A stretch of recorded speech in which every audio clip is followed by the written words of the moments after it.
I spent 10 years building my wife's dream home. The very day we moved in, she handed me divorce papers. But in the end, she lost the house and the kids. Hello, Reddit. Opie here. I was 38 when we finally stepped into the house I poured a decade of my life into. 10 long years of sweat, late nights, and sore hands went into every beam, every wall, every nail. All of it built for one reason. Because my wife swore this was her dream home. That Friday afternoon, the place still smelled of fresh paint.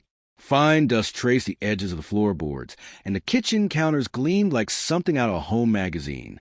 My kids, 8 and 11, were darting through the halls, their laughter echoing off the bare walls. It should have been one of the best days of my life. Instead, it turned out to be the day everything shattered. Her name was Renee. We'd been married for almost 13 years.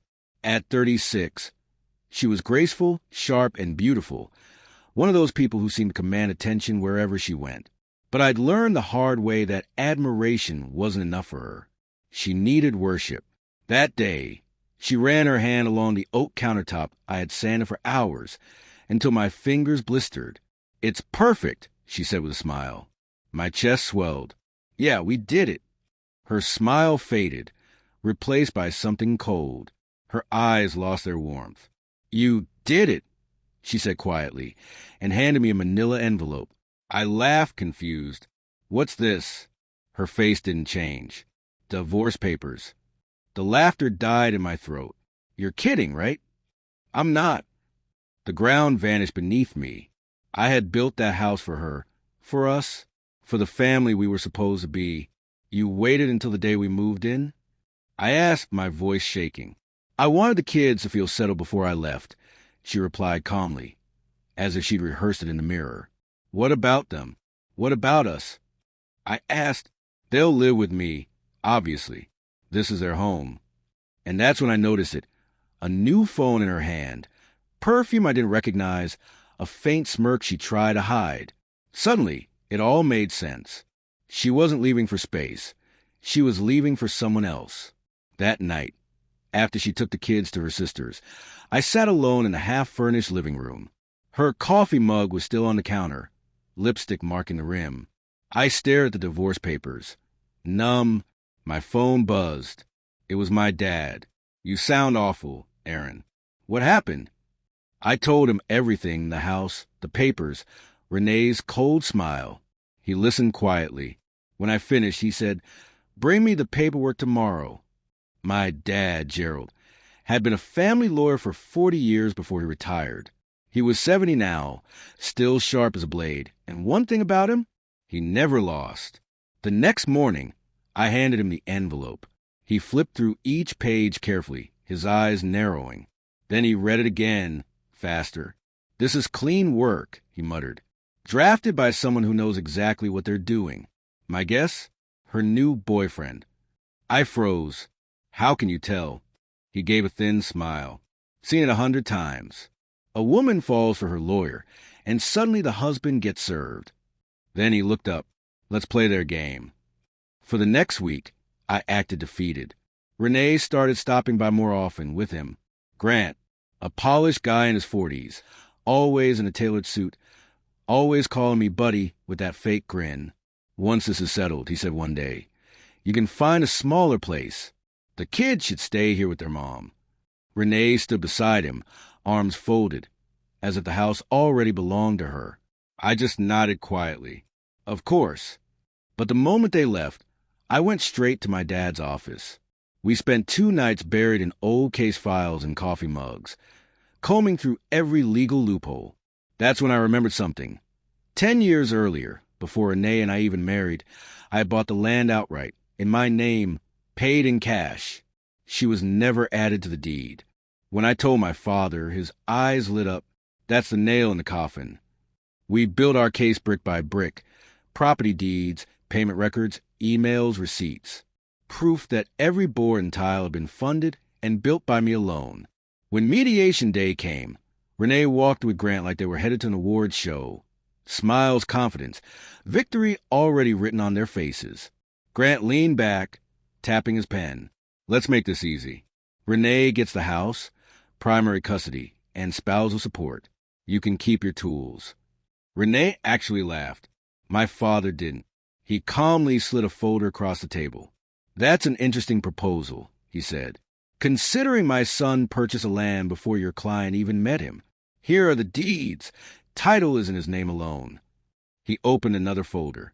And as for custody, these are records of your client's late-night absences, hotel bills, and babysitter logs. While she was entertaining her friend, Grant's smug grin vanished. Renee went pale. My father leaned forward, voice like steel. We can take this to court if you'd like. But the judge will see a mother abandoning her children while living off her lover's paycheck. My son is the only stable parent here. The silence in that room was deafening. Grant shifted. Renee's hand shook. By the end of the meeting, everything had flipped. Renee walked away with nothing but her clothes and what she could fit in her car. The house was mine. Custody mine. Support none. When I brought the kids home, their laughter filled the rooms again. For the first time in months, the house felt alive. Not as Renee's dream, but as ours.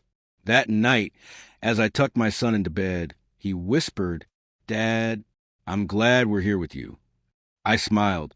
Me too, buddy. Me too. And that's when I realized I hadn't built Renee's dream house. I built a fortress for my kids and me. The weeks after mediation were quiet. Eerily so. No heels clicking on tile. No perfume lingering in the hall. No sharp voice picking apart every detail. At first, the silence felt strange. I half expected her to walk in and start criticizing something. But she never did. Instead, something new took its place. Peace. Leah began covering the fridge with her drawings again, without fear they'd be tossed. Evan filled the backyard with soccer balls and muddy footprints. Dinner became joyful again. Spaghetti nights with laughter and spills no one cared to clean right away. It wasn't easy, though. Some nights, I stayed up late at that same kitchen island, crunching numbers, wondering if I could keep up with everything. Renee had always loved spending. I had to relearn how to save. But my father reminded me, "Son, this house isn't just wood and walls. It's proof of what you can do." So I pushed forward.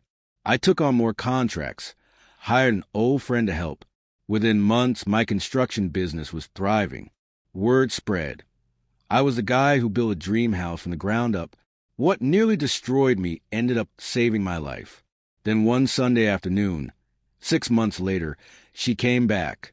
The kids and I had just finished making pancakes when the doorbell rang. Evan ran to open it, then froze. Renee stood there. Her hair was messy, makeup smudged. She didn't glow anymore. "Hi," she said softly. "Can I come in?" Leah clung to my leg. Evan looked away. I stepped into the doorway. "What do you want, Renee?" Her voice trembled. Things didn't work out with Grant. I've been thinking maybe we could talk. About us. About the kids. I laughed bitterly. "Now you want to talk? After trying to take everything from me? After walking out on them?" Tears welled up in her eyes. "I made mistakes, Aaron. I wasn't myself." I cut her off. "You don't get to come back because your plan fell apart. This house, this family, they're mine now. You chose differently." Leah's voice broke the silence. "We don't need her, Dad." Renee's face crumpled. She tried to reach out, but Evan stepped behind me. "You should go," I said quietly. She lingered for a moment, then turned and walked away. That was the last time she came without going through court. But my father had already ensured her visitation was limited and supervised. She faded from our lives like a shadow at dusk. Years passed. The house aged with us, but never lost its warmth. Leah grew into an artist. Evan became an engineer. Every birthday, every late-night talk, every laugh echoed through those walls. Sometimes I'd stand outside, staring at the house I once thought was hers, and smile, because it was never truly hers. It was ours, a fortress born from betrayal, rebuilt with love, peace, and second chances. And every time I hear my kids' laughter echo through these halls, I know one thing for sure. Renee lost everything that day. But I gained the life we were always meant to have.